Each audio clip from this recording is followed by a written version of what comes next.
he needs to be like Charlie and the Chocolate Factory, where they press that button, the Wonka Vader, and they just float away. Yeah. Like the sequel, the Glad, just float away. Just, Yeah. He's made over $1 billion. Just go retire, dude. Who's their person in charge now? I mean, they have to do a lot of fixing. At this point, everyone who's at the top, they all need to go, because all of them in some way, shape, or form was narrating this information. Hey, before we continue the conversation, this is Kenoshi Abominito with Project Console, Episode 7. We love our games broken and in HD. But before we start with the topics, would the panelists like to introduce themselves? I'm Matt, also known as Irish for life. Joey Moonstar, and if anything, I'm not surprised that we have to talk about a certain company yet again. You know, Kenoshi, you're wrong for that. You're wrong. It's Mr. Red Fox. It's been an interesting week thus far. Well, last week, and it just keeps on rolling. You know that old adage you see in cartoons where someone's like, "It can't possibly get worse," and then it immediately gets worse. Oh god! It just keeps on getting worse with these companies, and I'm laughing at it. It's hilarious. Well, it's kind of like when you shoot yourself in the foot over and over and over again. It's like the Acme with the Howling Coyote or Wilding Coyote and the Roadrunner. How many times is the coyote going to blow himself up before he finally gets it? Yep. And at this point, it's infinite. You know what I mean? It's like Bubsy. What could possibly go wrong? Everything. Yes, everything absolutely could go wrong. It's like slipped on a banana peel, fell down a flight of steps, got run over by a baby grand piano. Just a truck came and hit the guy. Yeah, I mean, it's like watching a car crash. You just can't stop looking at it. Yeah, but it's a car crash happening to someone who really had it coming. Yeah, right. Yeah. It's like, you know what? I should call the police and maybe render aid, but this guy was a jerk. So yeah, right. So who else has to introduce themselves? I introduced myself. I think everyone did. Oh, everybody did. All right. Well, this is Kenoshi Abominito. Our first topic of the day is that big old disappointment that was the GTA trilogy. And oh boy, where to start? Can I jump into this since I've been doing a lot of research on it? Okay, so basically 6 months ago, Rockstar started doing a lot of DMCAs on modders for the old GTA on Steam, okay, and other marketplaces, but mostly Steam. So they took it. They were like DMCAing modders. Like, you can't work on this. You can't do this. Then 3 months after that, they, the rumor dropped. Oh man. Well, actually 6 months ago, the rumor dropped. Hey, Rockstar's working on a remaster of GTA 3, Vice City, and San Andreas. And considering that those games are like 20 years old, between 20 and 15 years old. I'm sorry. Yeah, I mean, like, for me, they were a part of my, like, I'd come home from school, do my homework, and then play GTA on my PS2. I didn't do my homework. I just played. So, for a lot of us in that 30, 35 crowd, it's like, oh man, this was a part of our childhood. Oh yeah. Well, unfortunately for you, Rockstar just basically took your childhood and kicked it out of a doorway. But that's neither here nor there. So 3 months after they started issuing all these DMCAs, the rumors really heated up. Oh man, they're going to release another thing. And then it said, well, they're going to delist the old games for the new stuff, which should have been a red flag number 2. Red flag number 3, they never showed any gameplay footage of these games. Well, that's not going to end well. All you saw was just, we're remaking the game. They had like a GTA 3 anniversary in GTA 5 online. But you never saw, which is weird for Rockstar, because when they remastered Mafia 1, 2, and 3, Well, 1 and 2, not 3, because 3 is more of a modern game. 1 and 2, they had all types of little featurettes about what was going on in those remasters. But for one of the biggest Rockstar franchises ever, which was GTA 3, Vice City, and San Andreas, nothing. It feels like A Few Good Men, where like Tom Cruise's like Lieutenant Santiago was gonna leave Gitmo for the rest of his life, and he didn't call anybody. It seems kind of weird that a huge company like this would be remastering 3 of their most seminal, classic, iconic games, and no footage was shown. But anyway, it finally dropped, and it is a train wreck of a mess. Turns out that the studio who made this, who used to be called Slam Dunk Games, now they're called Grove Street Games, only have been working on mobile ports of GTA 3, Vice City, and San Andreas for over a decade now. And all they've been doing were mobile ports of GTA, which most fans of GTA hated. So they were given 2 years and a small budget for a team of 24 people to remaster 3 games that took Rockstar around 7, 8 years to get all 3 games out.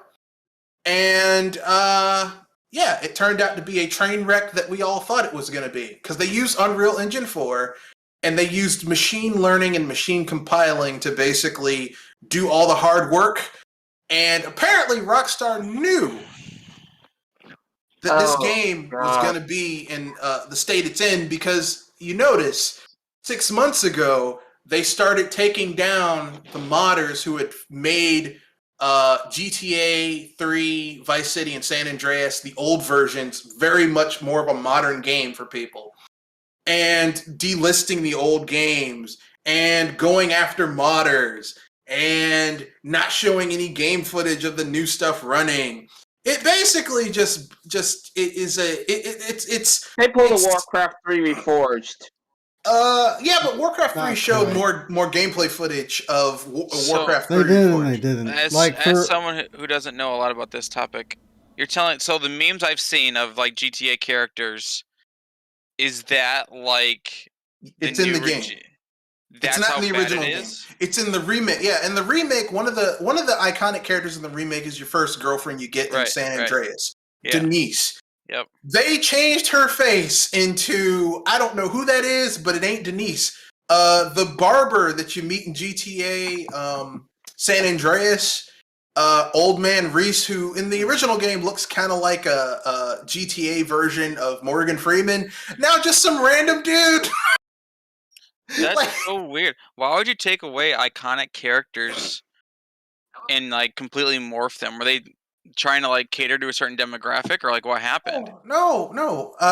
Like I said earlier, they gave this to a studio of 24 people who all they do was just mobile ports. They gave them, they told them to take the game and remake it in Unreal Engine 4, which they did. But they only had 24 people on staff. So what they did is they put it into a machine compiler that took the assets and snatched and grabbed stuff from Unreal to get it as close as possible.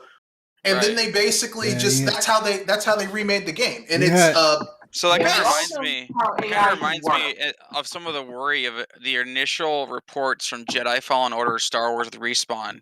Was Respawn only had like 12 people on staff, and they were like, "Oh, how are they going to do this massive RPG game with only 12 people?" But then they quickly grew to like 96. Yeah, within like a year and a half, because they needed the people. But you also have to keep in mind, Respawn has been working on AAA games for a long time.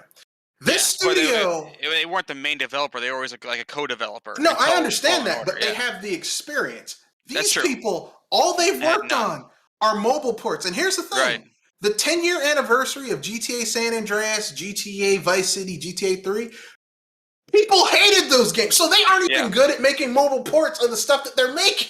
Right. Yeah. Well, here's terrible. Here's the thing. There's like spelling mistakes, and the thing about the rain, man, that rain. You might not think rain is a big deal, but it looks there's crying over spilt milk, and then there's crying spilt milk. I don't know how you manage both. The rain looks like milk. and it doesn't even function right. And if I was on my cast, I would give you a more baser analogy, but I won't. The rain looks terrible. Is that like even if you're under an overpass, like it still rains through. Like they didn't it's like a building. Well, it's like a filter. That kind of reminds me of like the really big criticism of the water in Cyberpunk, when like there was better water done in like Rust or something like that, where it's significantly less definition and bullets, because that was the GTA 5. You could see bullets go into the water and stuff like that, and it's like, what is that, a 7-year-old game now? But I guess in Cyberpunk, and like one of the bigger knocks on there was, it was like supposed to be a super definitive game, and then if you went in the water at all, there was no splashing, there was no water sounds, there was nothing. It was just, now you're in the water. Here's what I'm gonna. I hate to defend Cyberpunk 2077, but I am. Here's the thing about Cyberpunk 2077. CD Projekt Red was using a new engine. They basically took a game that should have taken like 6 years to get out. They did it in 4. Not surprising it had issues. Oh, yeah. This game was done by a team who supposedly on paper should be intimately familiar with the assets because they've been porting mobile games for years. Yeah, that just makes it so much worse.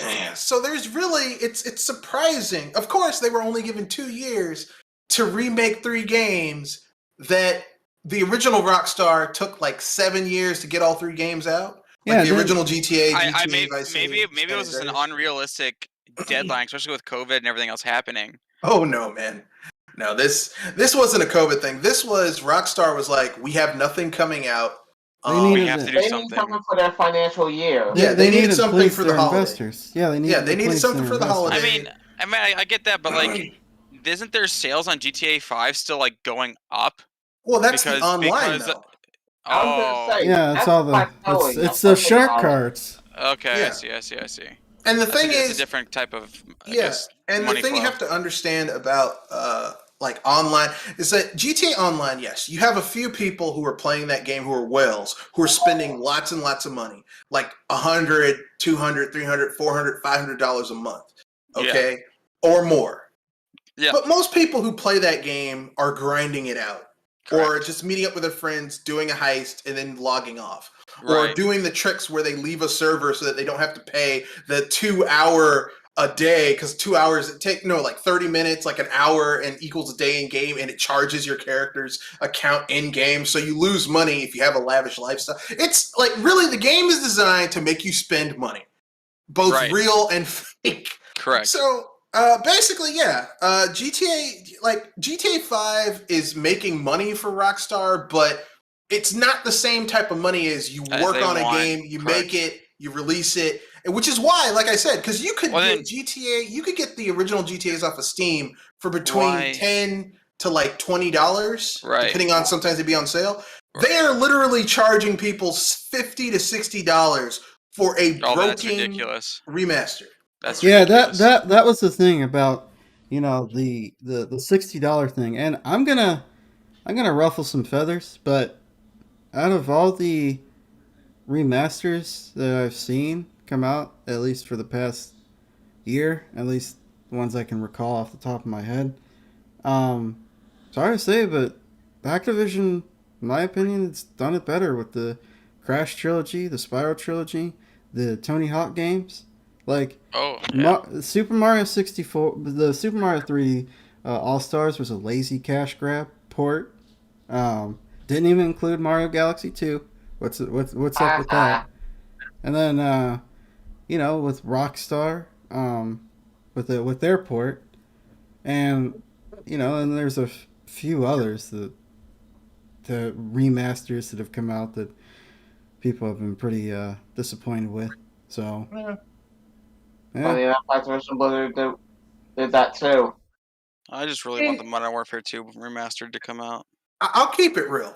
There are good remasters that have come out in the last 2 years. Like Shadow Man remastered. Not great, pretty good.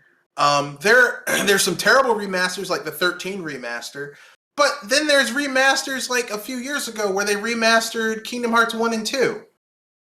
Yeah. So I mean, the fact of the matter is that they wanted to be lazy and get quick money. Is basically what ended up happening. Yeah, they wanted to do it cheap and they want it quick, and they knew terrible. They knew that this was not up to snuff because that's why they went after modders for the old stuff because they knew that when this came out, it was not going to be up to where it needed to be. Correct. And I mean that makes it worse because, like I said, I mean, like whether or not you like GTA or not, GTA 3, GTA Vice City, GTA San Andreas, those games really created a new genre of game that we had not seen done at that level before, which was the open world sandbox style game, which is still a major thing now. And for them to do a port that was so bad, haphazard. That's a great way to say that. Apple behind. Yeah, it's literally just one butt cheek on a stool. Yeah, it's awful. It's half a donkey. It's half a donkey. Yeah. Basically, what I'm saying is this: this is terrible. Yeah, it's terrible, and I bought it. Like, look, I bought it. Fool. Look, well, now, before you say anything, I had a $50 Amazon gift card that I got for some stuff I bought like 2 years ago, just hanging around. I was like, yeah, it's $50 on Amazon Pay. I'll get it. I got it. Let me tell you something. That's a bird of good products that you had. Well, while we're on the topic of busted games, there was another busted game that came out in early release for those who pay for EA Access, who pay for the top tier of EA Access. Or probably bought the $120 special edition, or however much it costs, without EA Access to be able to play this game early. Battlefield 2042. Oh, I have not heard good things. This game is absolutely busted. They don't have an in-game. Not good. It doesn't have an in-game voice chat. Like, you have to use Discord. So they're like Nintendo? They essentially pulled a Nintendo. They pulled a page. It doesn't have an in-game voice chat. It doesn't have a scoreboard. I saw that, which I thought was ridiculous. The servers were jacked up. It's like, how can you release this? Servers the last few days in general have not been good. This game is supposed to come out next week? Yeah, like in a week or two. Yeah. Like we're. How do you have what blew my mind is how do you have a scoreboard? You're all things you should have is a scoreboard. You're a minute to midnight before this game release. Like this is embarrassing. I mean, if you look at other games that have been released recently, like Vanguard, objectively is killing it. You know what this is like? You look at Halo Infinite. I mean, that's what I've been playing recently on multiplayer, and it is so smooth for what it is. And it's also free, so. Yeah. I mean, it's for. I mean, I put money into it, but that's because I bought the battle pass and I can help myself because I'm a Halo guy. But like, I thought. I mean, you can hate it or not. It just I grew up on Halo. That's what I enjoy. But I even like some of the bad ones. But anywho, I was just like, imagining you're playing. Yeah, I mean, it's what my brothers, my cousins grew up playing. My friends played, so we all played together. I mean, but this chicken's looking a little raw. They should probably put it back in the oven for a few more months. Well, I mean, the fact that they haven't like you not having like Battlefront is a game where it's team based, right? Yeah. Oh yeah. Like Battlefield is team based, so you need voice chat if you're playing with others, like with your team to coordinate. So them not having voice chat in a game that's very much team based is like it's like you writing a paper and they're like, oh, you need to have 15 sources in a bibliography, and it's like, oh, the paper's due Monday and today is Saturday. I better start researching and get those 15 sources and write the bibliography. It's like it's too late now. Yeah. It's too late. Yeah, like it's like I was watching some streamers and stuff play. Even like I was watching Shroud play on his Twitch, and he was like, someone said if he drove the F-22 or F-35 Raptor into the buildings, it'll just bounce right off and no damage will be taken. Oh, And so he's like, jeez. what? I'm like, yeah. So his chat told him to go to get it, and he said, he saved up enough whatever in game currency to get the F-22 available to him so he could fly it. So he jumped in one of the city battles, and he's hitting every single skyscraper and just bouncing off it, no damage being done to him or the buildings or anything like that. He's just he's just rubber banding right off of it. Yeah, And that's it's another like, thing. The damage, and right, has been turned down too. yeah, and they said that like, and one of the other things is like the um vehicles, like people are talking about you have to practically drop a nuke onto the vehicles to get them to blow up or go away. Like So, the damage to vehicles in general is just crazy. And as someone who has played, a ton of vehicle-based games over the years, you can't have a juggernaut vehicle that does stupid damage and not blow up. yeah. Like you're gonna have problems. Stupid damage and doesn't blow up. Correct. I mean, either way, but I mean, it's just Yeah. you can't. Yeah. So basically you're forcing yourself to play in a vehicle instead of playing on the ground war, which is basically what Battlefield is, and then so you're so as Shroud said, he goes, you're basically rewarding bad players. You're not forcing people to get better. You're forcing them to. You're giving them reasons to. Well, you're forcing them to grind so that they can get a vehicle, so then they can be more effective. Yeah. Correct, but it's like so it's. I can see from the point of view of DICE because 2042 is set in the future, right? Yeah, I agree. So clearly they're going to have better weapons because typically Battlefield's always been World War I, World War II. Yes. More like where a dude with a anti-tank weapon could do something. But I'm pretty sure in the future they would have better stuff. But what you're saying is it's too much in the other direction. That's a balancing issue. But considering, I mean, look. All I'm going to say about this is this. DICE has supposedly been working on this since Battlefield 1. And Battlefield 1 came out, 4 years ago? At least, yeah. So here's about the destruction. So this is 64 versus 64 on PC, right? That's what it is? So 128 players plus all these, variables with like destruction. I wonder if they're just now realizing it.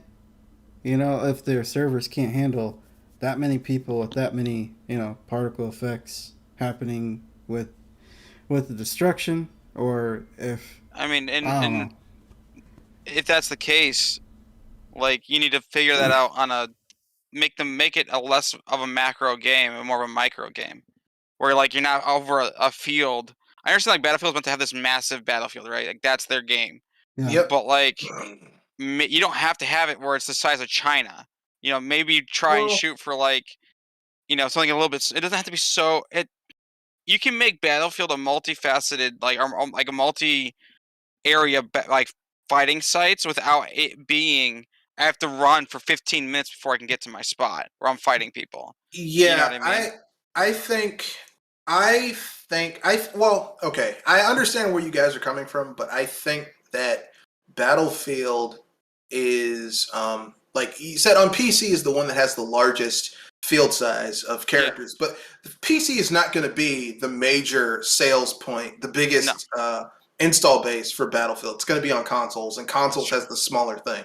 But I mean, I get where you guys are coming from because if you're playing it on PC, you want to have that huge size. Right. And if it's not running well on the huge size on PC, then it's probably not going to run that well on a console either. Correct. Because that's all downscaling. So, yeah, I mean, you both are right. I mean, I think the ideal would be for them to divide each battlefield into zones.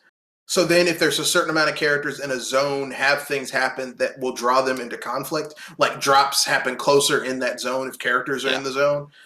So then they're forced to fight, which depopulates the zone until they can move to the next one. I don't know. I don't play a lot of online multiplayer games these days. I know Mag, that was a PS3 game, had I think even more than this game. But again, it didn't have all those variables. It didn't have, destructive environments. Because obviously with that many people, that would be too much, not only on the console, but the servers. So yeah, it's... I mean, you're talking. It's also for the graphics and everything else for what Battlefield is trying to pull off. That's a lot to happen for people who might not have the money to have a GPU that can go crazy like that. You know, you're having an optimized game at that size with the particles that are going on. I mean, that's a lot to go through. Yeah. And maybe they shot too high. Because I don't know about what the general person has as for like a gaming setup. Like, because most PC players that I know, very rarely are they running more than 2K. It's usually it's a 60 series card. If you're talking about NVIDIA, like Yeah. if you look at the Steam polls, it's probably either people are either running a 1060 or 2060. Yeah. So like mid tier, mid lower tier.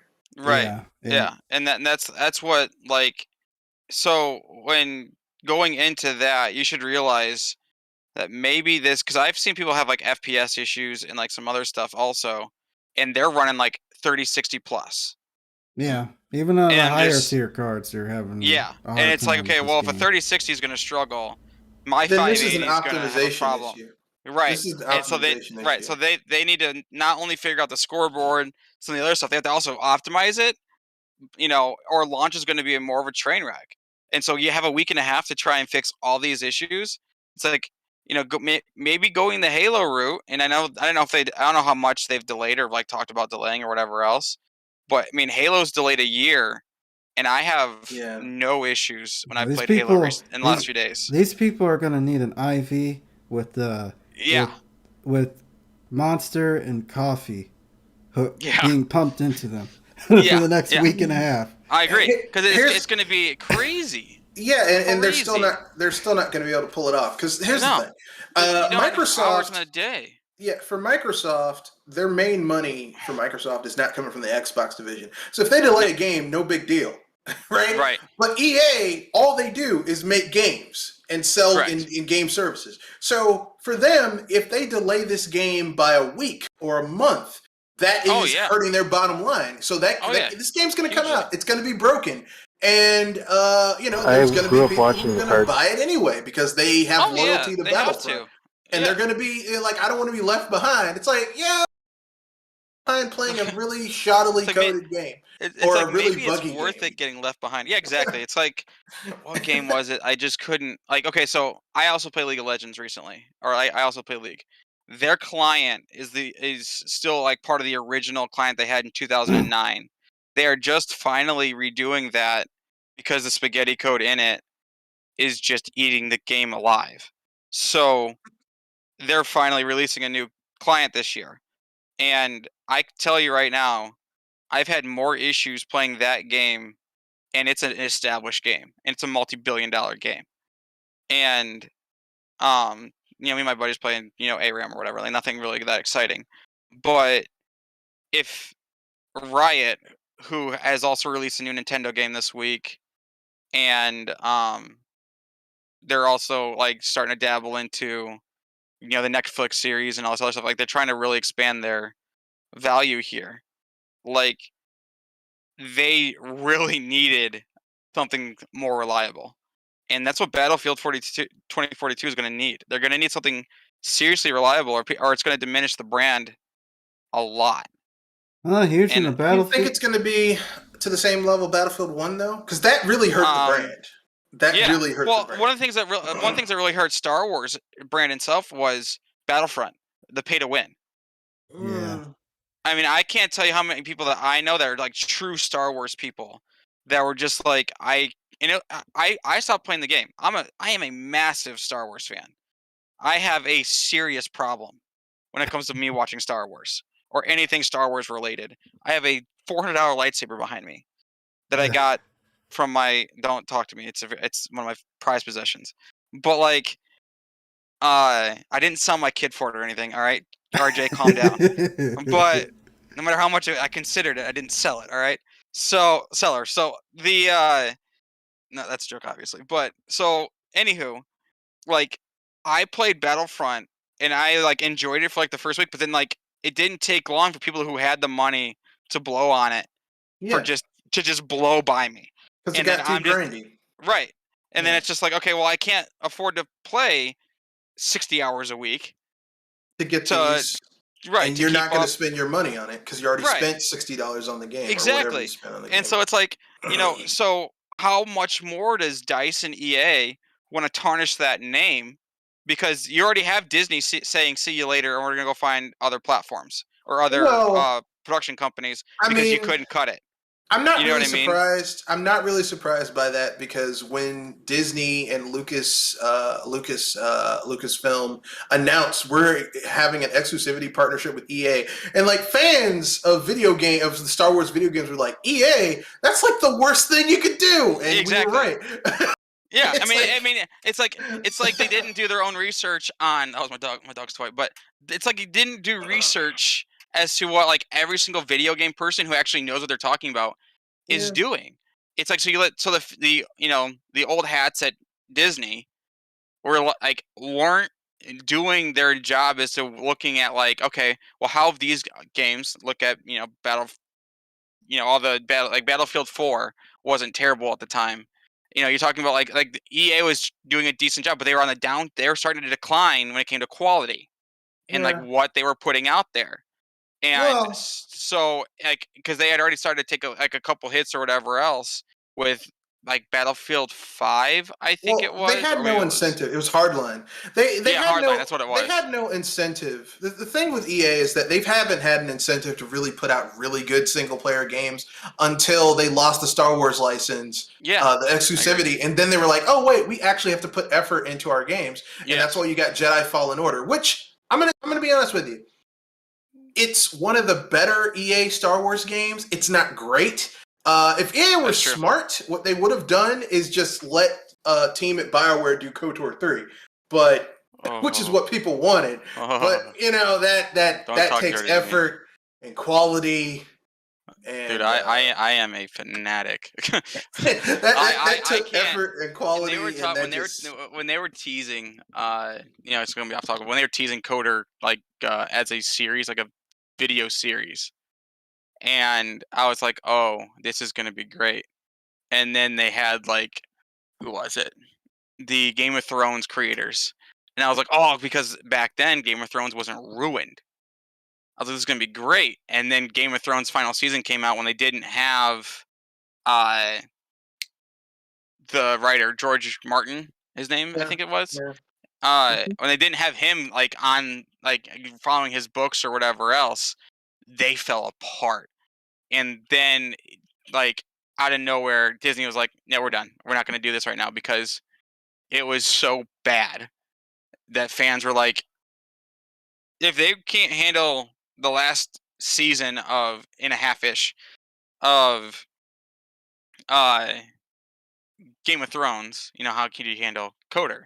Because KOTOR is so like die-hard fan-wise, you can't screw that up. You'd be surprised. I mean, it'd be pretty impressive to screw it up, and I'd be very upset if they did. But like, considering how Tetris is screwed up. Okay. Here's what I'll say. Here's what I'll say. Because I don't want to bogart Kenoshi's cast. Yeah, Battlefront. First to you, yes. I personally like KOTOR 2 better than the original KOTOR, and that was done by Obsidian, not BioWare. But I do think that if EA had actually put a decent budget into that and I agree.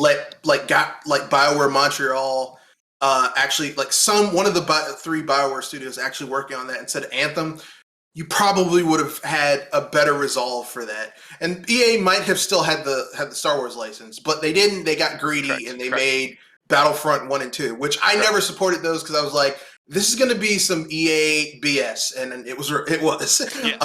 Now I bought both because I'm a sucker, but still. I have played it in the last Battlefront 2 in the last year, and I can say the fixes they've done and some of the other stuff they have done a decent job.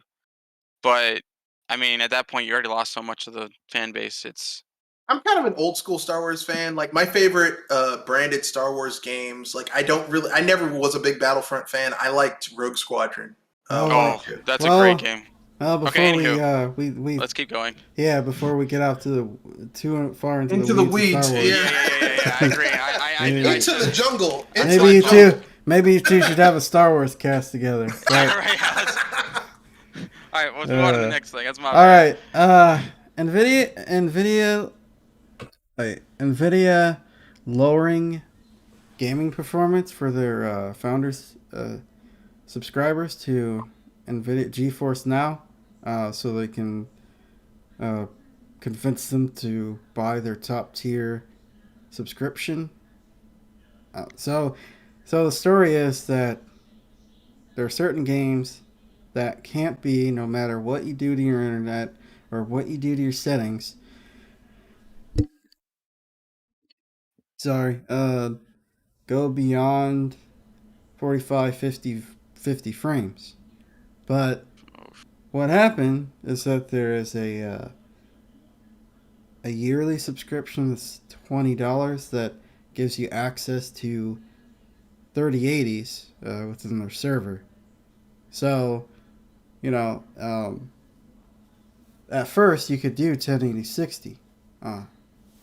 And one of the reasons they're not necessarily getting in huge amount of trouble is that in their advertisement, at least this was a theory I heard, says 1080 and up to 60. So it doesn't have to be quite 60. But yeah, they're just trying to squeeze more money out of people, and that's the digital life. That's the digital life. I'm going to say something that's going to make you angry, Kenoshi. What's that? But I mean, you're essentially streaming these games. Yeah. Right? Yeah. So, I mean, it's like, as long as it's playable, you have access to all these games that you're streaming. I mean, it's like someone getting mad at a streaming service because some of the shows on the streaming service are SD versus HD. And it's like, yeah, but it's the same content. You can watch it and follow the story, and it looks good enough for what screen you're watching on. Yeah. I mean, Here's the thing, right? I mean, if you want top tier performance, then you're just gonna have to get a natively play your games natively. But I understand. I get it.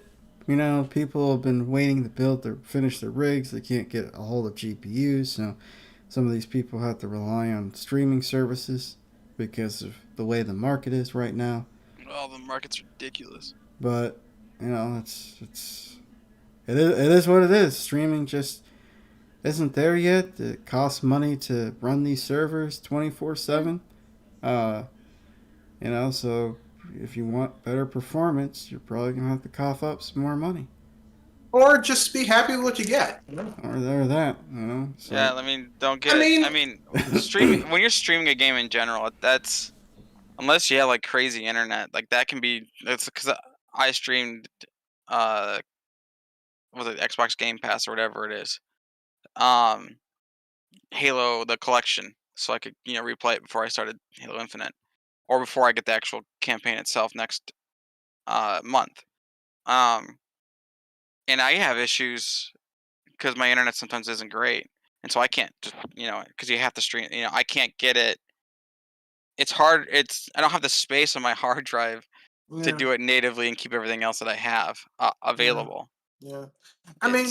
These games are getting huge, and no company really wants to take the step forward and get their compression and decompression technology down, because you'd have to have like expensive memory, and that would blow up these consoles already aren't cheap. Correct. If you had to get the type of memory you'd need in order to have a proper compression decompression program on the motherboard or the kernel or whatever to handle that, they aren't going to do it. So your choices are, you're either going to have a massive hard drive attached to your console, which come on. If you have a console now, any 9th gen console, especially 8th gen, you could kind of get away with it if you were really judicious about what you put on your what you downloaded. But now it's like you're probably gonna have to pony up for a better hard drive at some point, or SD, whatever they're calling it these days. You're just gonna have to pony up for that. Yeah, I mean, I understand. Look, NVIDIA is a business. They're trying to make money, and they're basically if what you're playing on NVIDIA on GeForce Now is playable. Now, I wouldn't play like a fighting game, something that required quick twitch on a streaming or cloud-based service, because you need that quick response. But if you're playing like an RPG or an adventure game or something where the lag isn't like a big deal, then I mean, if it's playable. Yeah, I agree. Like I streamed Assassin's Creed, and that's not the older ones like Revelations, like Ezio's collection. Yeah. And that game doesn't take all. The original game was, basic in general as it was. You know what I mean? So I didn't need to have the FPS didn't really matter. But if you're sitting there trying to stream like a shooter game, an FPS of some sort, yeah, or first person shooter, but if you're trying to play something like that and stream that along with I mean that's a lot to ask for, especially when it comes to like what he said, getting the compression files down, getting all the there's so much optimization that would have to be done. That takes a lot of time and a lot of money that people just don't want to spend. And somewhere along the way, some genius is going to do it, sell the software that helped do it for them, or make software that helps do it for them, and make billions. But until that happens, we're kind of just you kind of just pick either play native or not. That's kind of your choice. There has to be a system in which somebody is. Where someone is able to. There has to be a system. There has to be a system where the resources are being shared between the servers and the client, so that the servers don't have to work as hard, and the client doesn't necessarily have to worry as much of a load. Or having top tier internet where you have certain files and certain things being handled by the client as well as the server. So I agree. I think one of three things has to happen. You either have to have a qualitative change in how computing is done, which I mean, all we've had right now for the last 40 years has been quantitative, like more cores, more transistors. But that's just making things faster, more efficient. It doesn't change how computing is done. So, until we get that where, basically how the computing is done is like how the quality of it is at a completely different level. You're still going to have that memory issue where it's just you're just going to have that something somewhere there's going to be a load that's going to be not equal and heavier on one side or the other. Two, you're going to have someone develop some dynamite compression and decompression technology. Yeah. No one's done that yet. The closest you're going to get is Nintendo with how they compress their cartridge games onto a tiny little flash card. That's amazing. You look at The Witcher 3, and that game has had to. They had to do some wizardry.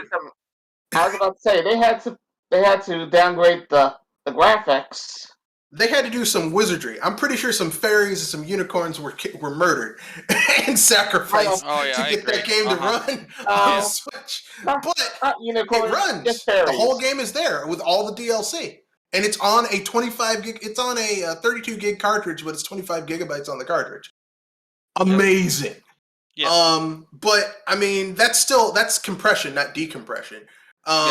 So I mean, in third, I mean, either that or like Kadoshi said, there's going to have to be a completely different algorithm on how system resources and have real cloud computing where all the computers that's just so far ahead. Yeah. I mean, we'll probably be old and middle-aged by the time that happens. I'll be in my 50s. And will I care about gaming at that point? I don't know. Right. I mean, your worries. I probably will because I can't help myself. But especially if they release another coder, I'm going to play it till I'm 50.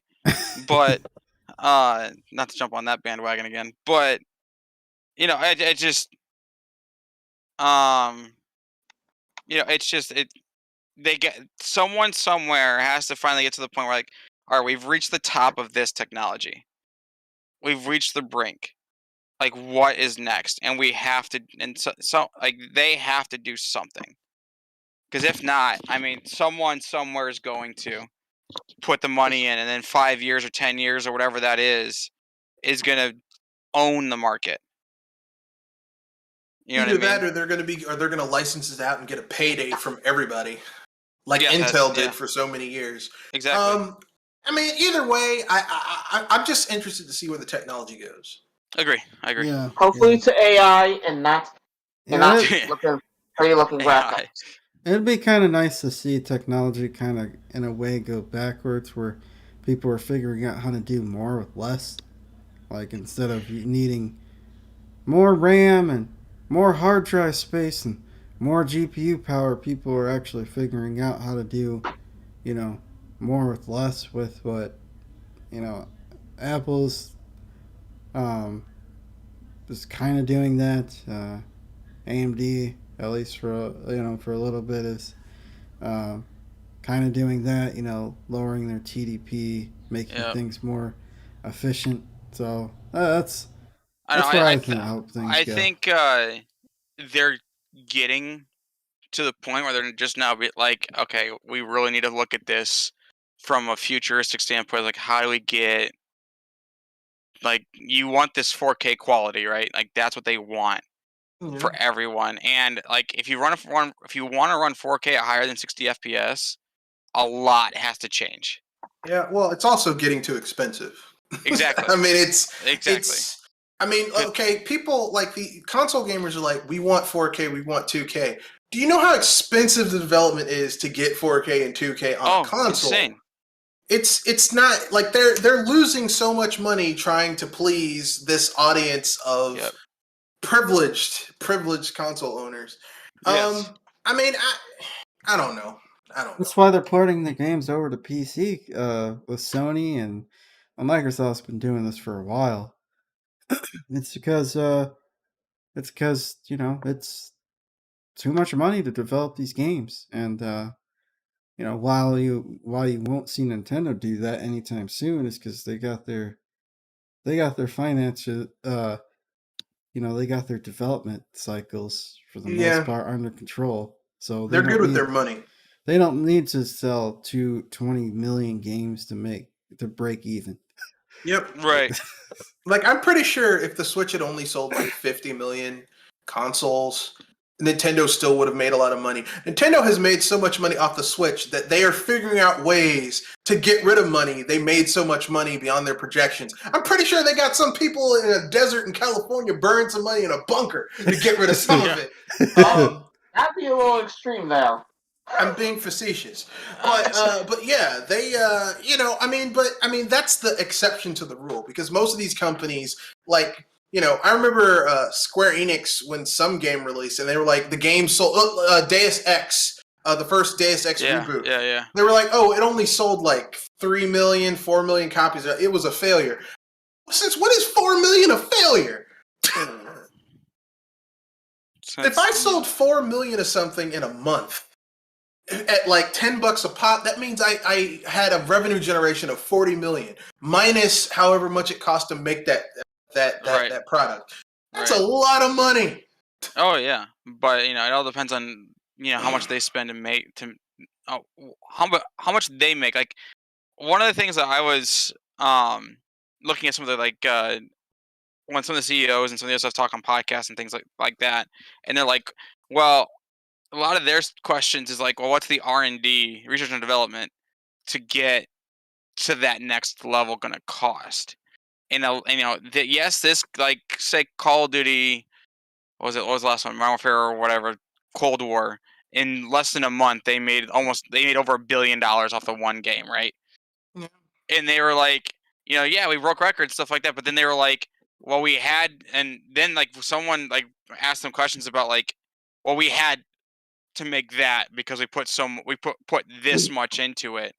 And I think they're lying. You know, I mean, some of them are obviously, especially like Activision stuff. For Call of Duty, they're lying because they've been using the same engine since Call of Duty during the 6th gen. They just keep on upgrading the same engine. It's like Bethesda.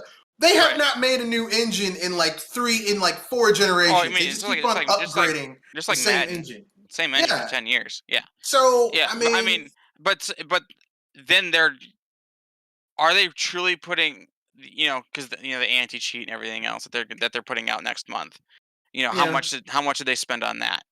Well, because that's on them. Oh yeah, and that being said, they should have done that years ago. I'm gonna keep it real. Like anti-cheat and anti-piracy measures are mostly BS because like people a lot of people who pirate games weren't going to buy the game in the first place, so that's not a lost sale. That's just a sale. It was never going to happen anyway. Correct. And if people are really that invested in a property, they'll buy it. They'll just buy it. Yep. You're not going to lose a sale. I was going to say, the only way I would say that still kind of works would be trying to work with online multiplayer games, and that's a little iffy. Yeah, but the multiplayer itself is the anti-cheat because the only way you can legitimately play it is if you have a legitimate copy. Unless you do some weird, like, backdoor, shady stuff. And why would you do that in a multiplayer game? Oh, but that's what a lot of people, like, the cheats for, like, Valorant and some other stuff, that's why they have the anti-cheat all the way down to the kernel. And that's what people were really upset about with Valorant was the fact that it was running all the time. You couldn't have it not run, Yeah, but wasn't Valorant free to play? Yeah, it is free. It's free to play, yes. Then they aren't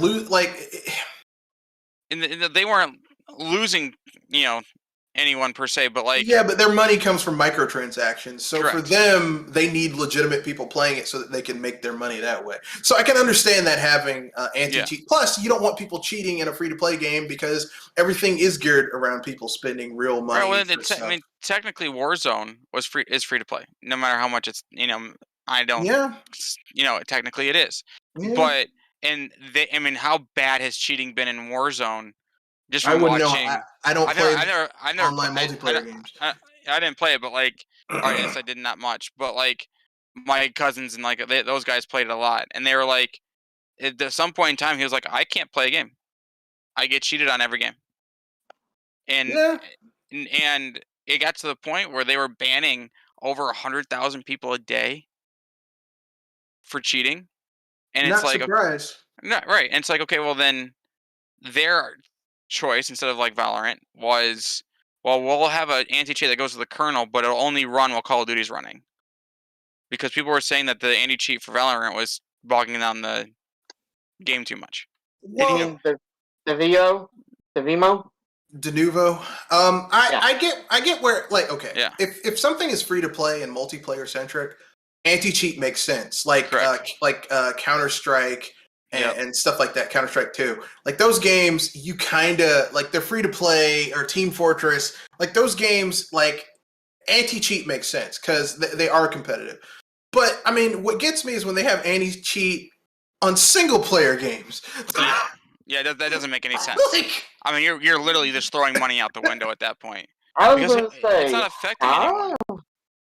It's only affecting like that one person. And why would you cheat in a single player game? That sounds look, man, so bad. If you buy a game, if you buy an RPG and you want to give yourself all the money in the world, so you buy all the health potions, it's your game. You can buy all the health potions. Right. It breaks the economy. Who cares? It's your game. You buy it. Yeah. Right. All right, guys. My wife just got home, so I have to say goodbye here. But, all right. Have a good good night. Yeah, have a good one, guys. Yeah. Someone said. What would it say? No, I was just gonna say, keep we talked about NVIDIA gimping their service to get people to spend more money on stuff that they don't need. Yeah. So Microsoft allowing people to move folders. Bring this up. There were certain games when you got it off of Microsoft App Store. By the way, the Microsoft App Store is trash. I hate trying to navigate through that freaking thing. Yep. That's why I don't use it. I wait for stuff to hit Steam. So anyway, they're allowing people to move stuff to different folders, which I hope at some point that Game Pass just becomes a separate application from the Microsoft Store altogether. Yep. That's what people really want. Yep. And it That's just makes stuff easier to find. But I mean, that would be the best case scenario, that it's its own separate thing, like Steam. Like Steam has been letting you do this. Like you can have different hard drives with different Steam libraries if you want to. Yeah. And that's cool. Same thing with GOG, same thing with Epic, even though I hate Epic Game Store, but you can do that. But Microsoft, because Microsoft is all about wanting to control what you do with your system, with your computer. Yeah. It's like as soon as you install Windows, hey, you want to use Edge? No. I'll use anything over Edge. Okay. I'm sorry. It's just that if anything, it's annoying whenever I see Microsoft try to say, "Do you want to use Internet Explorer? Do you want to use Microsoft Edge?" I would literally. I could say both me and Ray would say this together. F you no. No, I would literally I would use an actual pigeon, a carrier pigeon, with a message folded around its foot, and send that off to people before I use Microsoft Outlook and Explorer or Microsoft Messenger. I don't know what it's called now, but I don't use it. It's Skype at the moment, sadly. But whatever, I don't use it. I don't like it. Yeah.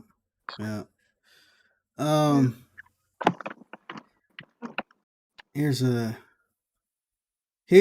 interesting topic. NFT and video games. So I'll start off. If anybody's wondering, that's standing for non-fungible tokens. Yeah. You can use for pictures. I'll start this off with something from a couple quotes from Kotaku. In the wake of Ubisoft, EA, Square Enix, Sega, and Zynga, among their interests and or direct support of blockchain tech and NFT, things are looking pretty bleak for anyone who enjoys living on a hospitable planet. But for most of us, even if we find the notion distasteful, the possibility of NFTs becoming widespread in gaming doesn't immediately threaten our livelihoods, even if they threaten our climate. For some game developers, however, NFT projects are attached to real money that could put food on the table, and turning them down comes at a real cost. Here are some developers who look at personal risk and saying, thanks, but no thanks to NFT. But no thanks to NFT gigs. And here's a quote from a developer. Let's see if I can do it. A lot of the technology seemed like it could possibly be solved by other less destructive means. Told Kotaku. I can't speak for all game developers, but I think that the stance of a lot of game devs is if there's really interesting things that can be done with NFTs and blockchains that makes better or more interesting or creative or new user experiences, then probably a lot more people would be more open to that. But right now, it just doesn't seem like most of the companies that are putting money into the space are actually solving any problems or creating any new experiences that couldn't just be done with other means. There was one time we had a group asking us for professional consulting on how to build a blockchain. blockchain marketplace for people to buy and sell items across all different games that they play. And I'm like, that's not how it works. You can't just make a sword from World of Warcraft and work in Final Fantasy. That was the quote that really floored me. Is the idea that there were developers or that there were people that were consulting these particular developers about, hey, we want to make a marketplace we want to make a blockchain marketplace, an NFT marketplace, where people can buy and sell and trade items. And it's just like, wait, that doesn't make any. How are you going to make a sword in World of Warcraft work in Final Fantasy, or how are you going to make an item work in in Guild Wars? Kenoshi. It's almost like no one knows what in the heck they're talking about. And I'm likely going to start a fire here, but I'm going to say this. Cryptocurrency and stuff like this, NFTs and chain blocks, I consider it all BS until it is been regulated. I agree, but I mean, I don't like it anyway because of just the huge amount of for NFT for blockchain, for the sheer amount of I don't. For the sheer amount of energy that has to be used in order for that, like crypto mining, for that type of stuff to be used, and the lack of privacy too, because everybody can see what you're doing. I mean, that's a part of it, but just like, here's the thing: I don't need, like, the only reason Square Enix and all these companies are throwing around NFT is because it's a buzzword right now. Okay. Yeah. That's all this is. It's a buzzword, and it's going to make them seem hip and cool and with it. Like, Square Enix, instead of saying, we are looking at NFT, why don't you take that money and put out some games? Yeah. Yeah. Why not do that? And I looked up, I looked into NFT before, talking about this topic, and it just sounds insane with the idea of being able to buy digital... Crazy.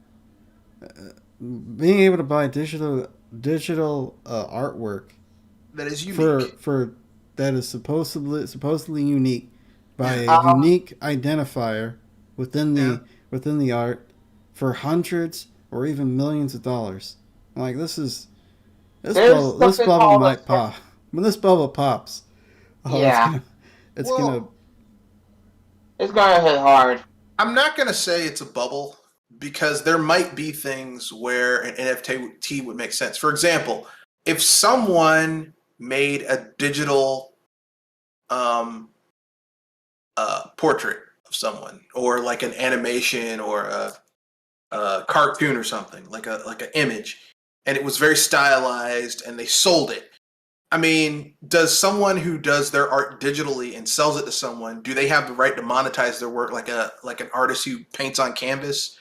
As well. So for that would be an NFT. And if there's like a electronic signal barcode identifier in there, and they want to sell it for, this is worth $100, this is worth $50, and then it increases in value, I don't have anything against that. And NFT isn't as harmful inherently as blockchain or crypto mining, but once again, my issue is that a lot of people, like, these companies are using this as a buzzword. They aren't putting any real thought into this. Although I respect the hustle or whatever consulting firm is putting this together and throwing around these buzzwords. And I wish I had the wherewithal to put some people together to get that hustle going myself.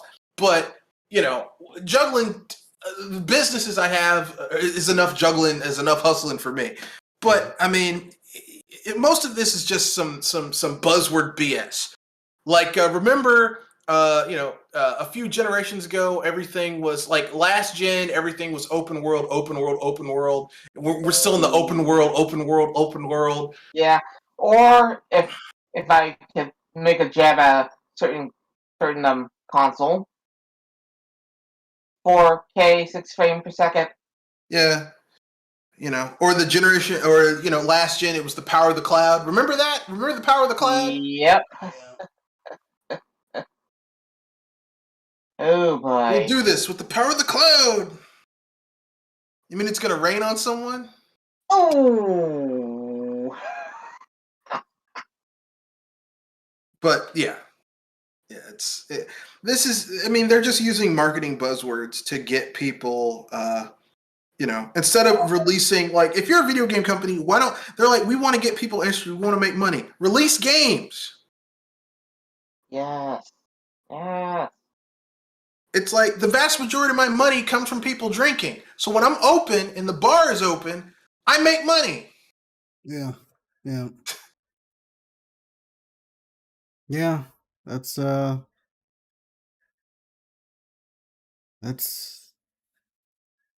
and the thing about blockchains is they are pretty destructive. You know, you have, as I said, it's getting kind of unregulated at this point. You have one of the reasons it's so hard to find certain, for example, GPUs. You can even now they're going after AMD for their L cache, for their large L cache. So watch as AMD CPUs start to go up in price. Basically, all of the components to make CPUs for everyone. Intel has an edge because they have their own manufacturing line, but the raw components stuff is being taken before it can be used. Yeah, and people buy up. I remember the early days. Well, not necessarily the early days, but it was a couple of years ago. People were buying up like several 1070s 1080 cards at a time because they were doing all this mining stuff, and you're not really guaranteed if you end up buying a used card from a miner, not necessarily guaranteed if it's going to work for a long time. It might work for a little bit, but you might not get as many years as you think out of it. Because they're essentially overclocking it and running it overclocked for a long period of time. And then the problem for the GPU. And the problem with creating cards just for mining is that's all they're going to be good for. So, once they burn out, into the land waste it goes, and now you have all this waste that you have to figure out how to deal with. Well, it's a double whammy. In the ocean. It's a double whammy because you have the back end where it's the waste, but also the amount of energy that crypto uses is far more than what you would use for just gaming or working, because those crypto rigs, those blockchain rigs, they run 24/7 or like 23/7. Like they might be off for like an hour to do some changeover or whatever. So it's not like gaming on your PC where you might game for like 2 or 3 hours, maybe 4 or 5 hours, and then go do something else and your computer's in idle. These things are always running, and it's not like a single GPU. It's like multiple cases, rigs, and rigging shelves running 24/7 for a week, for a month. And that's a lot of power. That's a lot of power draw. And that power has to come from somewhere, power plants. Now, if, like hydroelectric isn't universal, solar isn't universal. Most power plants are using, in America, they're using a mixture of hydroelectric, natural gas, coal. There are still coal plants, stuff like that, which is not really good for the environment in the case of coal and natural gas. But in some places it's nuclear, in other places it's other stuff. It's not good. It's not good. It's a mess all around. Yeah, and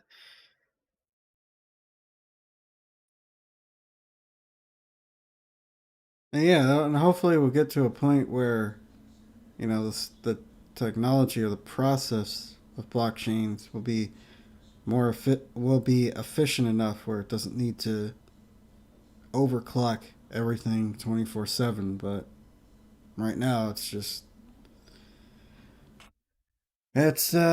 pretty crazy. I don't know. You, Mr. Red Fox, you do investments. Have you ever thought about getting into cryptocurrency, or is that just... I did when it first started. I had a chance to put like $500 on it, and if I had, that crypto would be worth like 50,000 now. But I didn't, so Oh. I don't feel bad because the stock that I put my money in is worth like 60 now. So I still would have come out on top. So yeah. I mean, like, here's the thing. I understand that, like, people want to have financial security. People want to make money. If you can make money, like in an ideal world, you could use the idling CPU power of your CPU power of your PC, GPU power of your PC when you're not using it on the idle levels of power that it's drawing in order to do crypto mining. But we're not at that point, and I understand where people are coming from. What I don't like is that this component of these crypto and blockchain people is messing up components for everyone else. The Switch, Nintendo had to scale back how many Switches they're making. Sony is scaling back how many PS5s they're making. Microsoft is scaling back how many Xbox Series X's they're making. If you bought a Steam Deck, guess what? That stuff was delayed. And all of this is because the components to go to make all these electronics are being hogged by these blockchain crypto miners.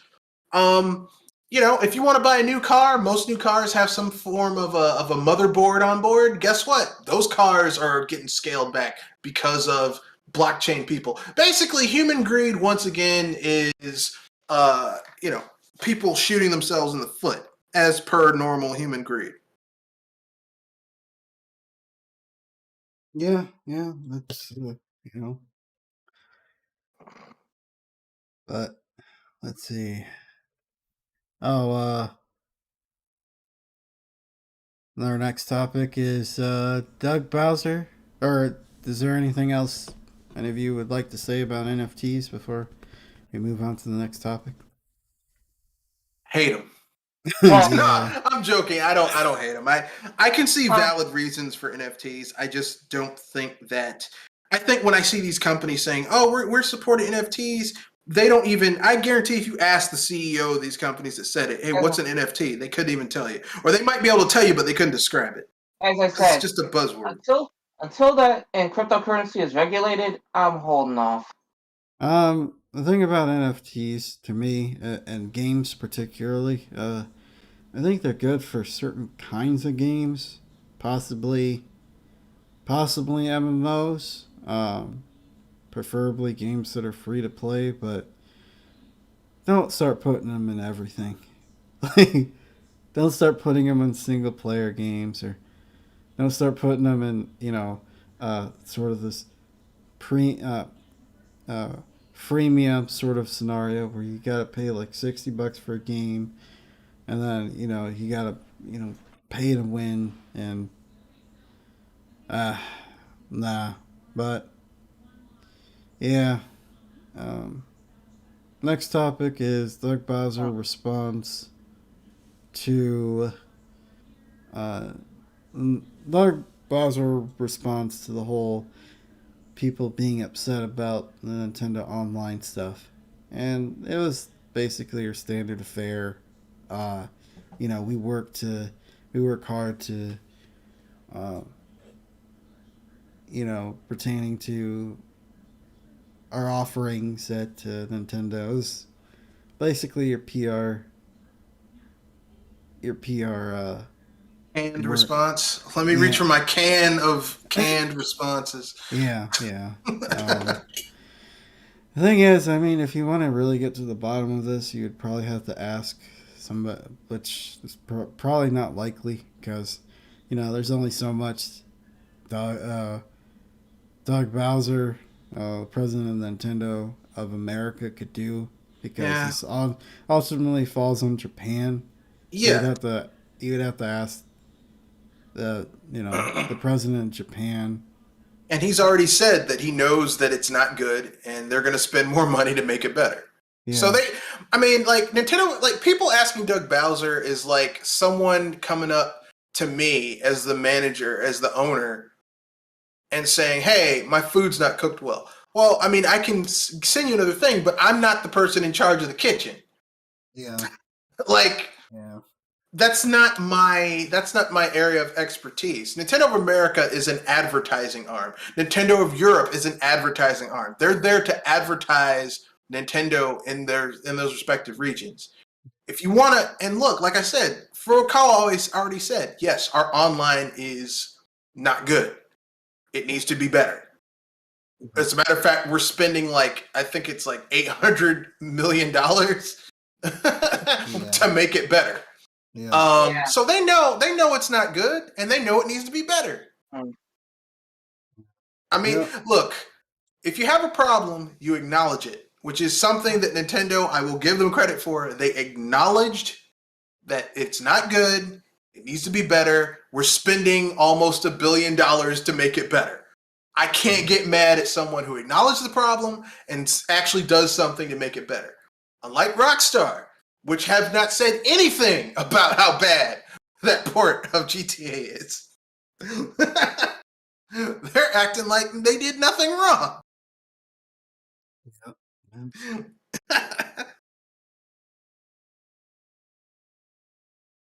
They're like a kid who brought home F's and D's and, go around their parents and like they didn't do anything wrong.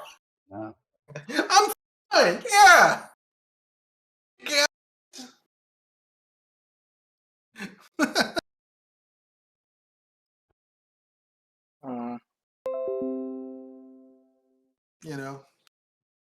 If anything, I have more of a problem with people who are like defending Rockstar for how abysmal the port is of GTA 3 Vice City and San Andreas. What was that? I have more of a problem with the people defending Rockstar for the quality of the ports of GTA Vice City and San Andreas, GTA 3 Vice City and San Andreas. Yeah. I'm like, this is okay to you? This is acceptable. Yeah. Like, you can be a fan of something without, while not ignoring the problems. Yeah. Yeah, that's certainly true. So, yeah, Doug Bowser, I mean, I don't know why they're asking him. Like, what is he going to do? He's only in charge of the American branch. Yeah, but even the American branch, he's the advertising guy. It would be like if Reggie was still there. What are you going to do about online? I'm the advertising guy. What can I do about this? Yeah.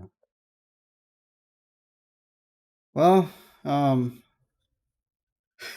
last topic of the night,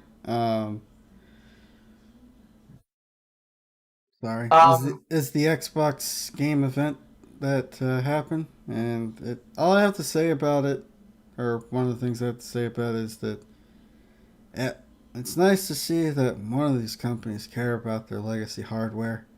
Like, they have this whole big list of 70, they added 76 new games to their backwards compatibility list. And they announced Halo Infinite multiplayer beta free. And what else? Yeah, I mean, what did Nintendo and Sony do for their 20-year anniversary for the GameCube and the PS2? Nothing. They did nothing. They did nothing. Nintendo re-released their Nintendo Switch Online, which, aside from Super Mario 64, the ports of the Nintendo 64 are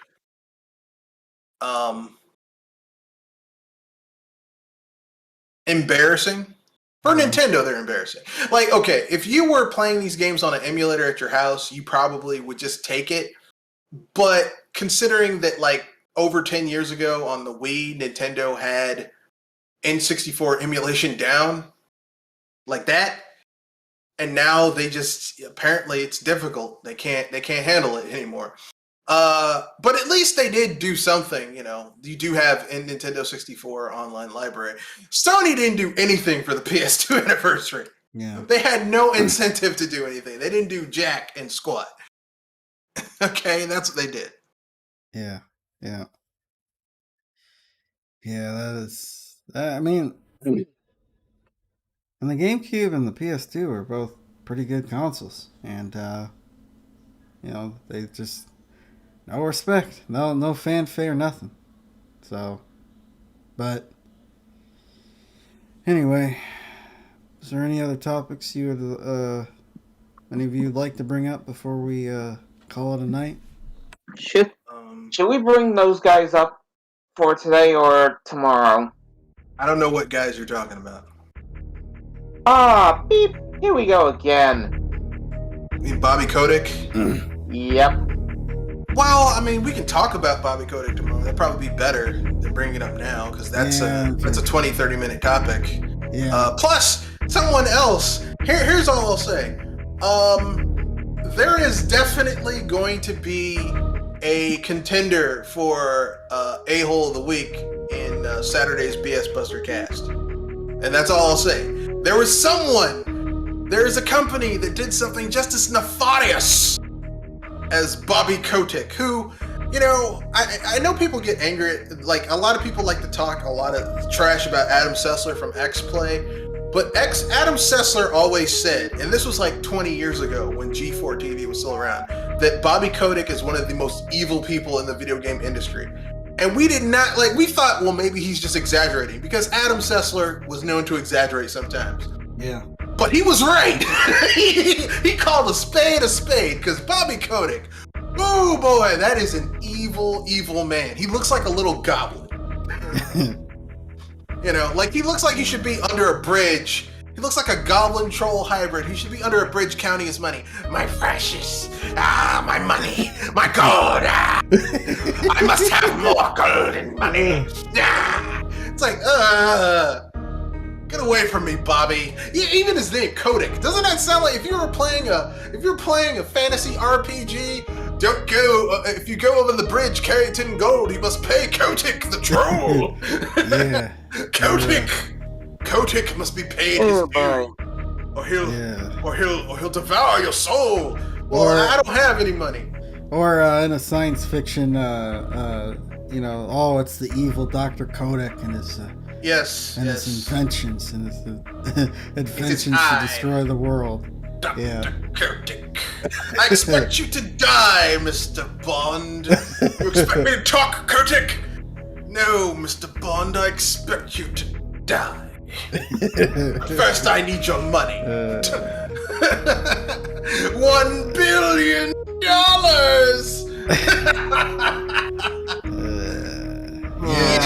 Yeah. Adam Sessler tried to warn us, and we all didn't listen because we didn't know just how bad it was. No one knew. Because here's the one thing I will say about social media, and we thought investigative journalism was dead.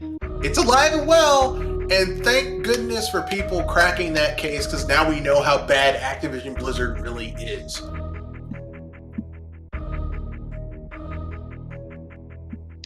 Oh boy. I felt it was more Activision, but it's looking like Blizzard is transforming into Activision. Yeah, well, they forced out all the old people, and all of the managerial staff. People at the top at Blizzard are all Activision people. So, all I'm going to say is this. The only way this will be remedied is if Bobby Kotick and all the people at the top are gone.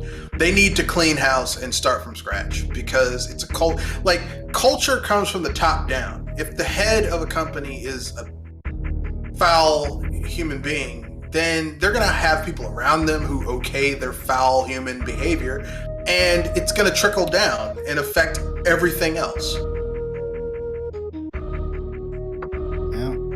Yeah. It's going to take it's like trying to get rid of a rug stain. You're going to need some heavy-duty cleaners. I mean, it's like living in a household.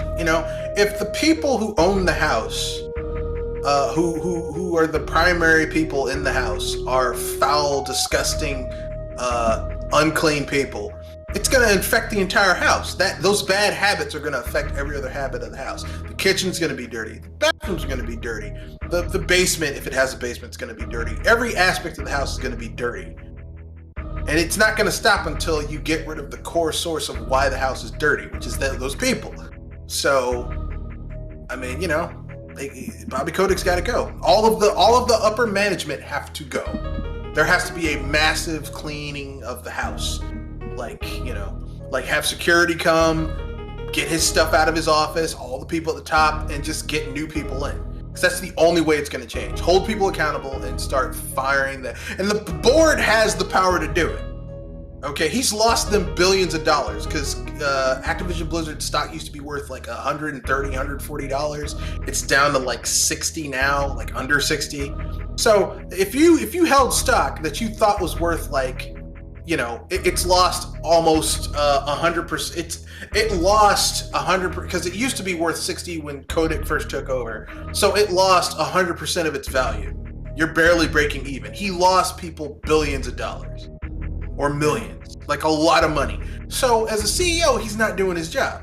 And apparently he's been burying this information for years. Because, like I said, you cannot run a multi-billion-dollar company and not know about stuff like this. He might not know Gladys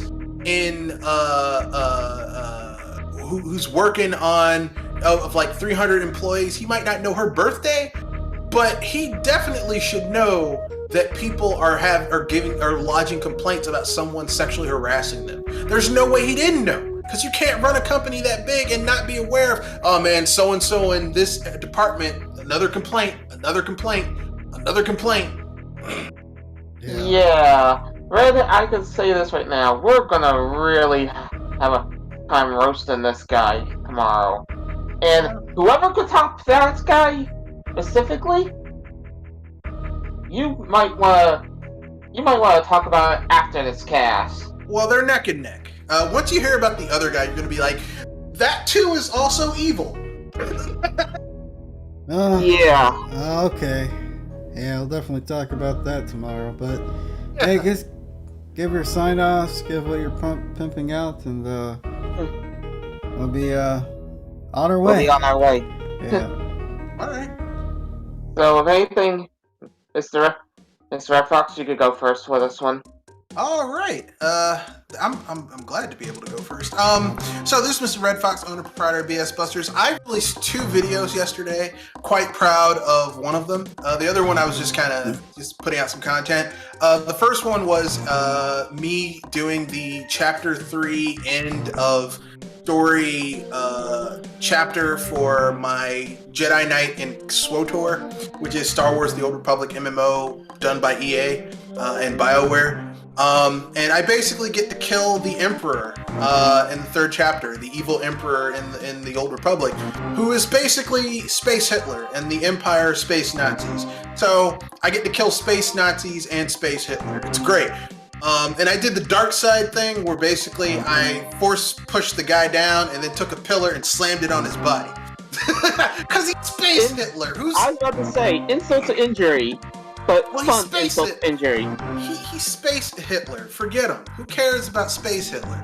And my second video that I'm kind of proud of is I basically talked about the GTA Definitive Edition debacle and how I feel about this terrible injustice that was done to arguably one of the most important trilogies in gaming. I mean, and whether you like GTA or not, which I know a lot of people don't like GTA, but the GTA trilogy, 3, Vice City, San Andreas, those are some of the most important in terms of gaming games of the 6th gen. And Rockstar just literally dropped the ball. They dropped the ball into a open portalet filled that's been used for like 6 hours and not been emptied. So yeah, those 2 videos are on my channel, Mr. Red Fox BS Busters, the BS Buster channel. So yeah, and I have a podcast every Wednesday and Saturday, 7:30 to 9 o'clock p.m. Eastern Standard Time. And oh god, Drew, you got anything to like to say? Me, I'm basically the support in the cast, but if anything, I'm glad to at least be with you guys every now and then. Alright. Oh, well, this is Kenoshi Abominito. Still working on that Wii U retrospective project. I'm going to start doing the first part. I did the introduction last week. I'm going to work on recording audio for the first part. So, yeah, like I said, it'll be done when it's done. But thank you for watching. Thank you for watching live.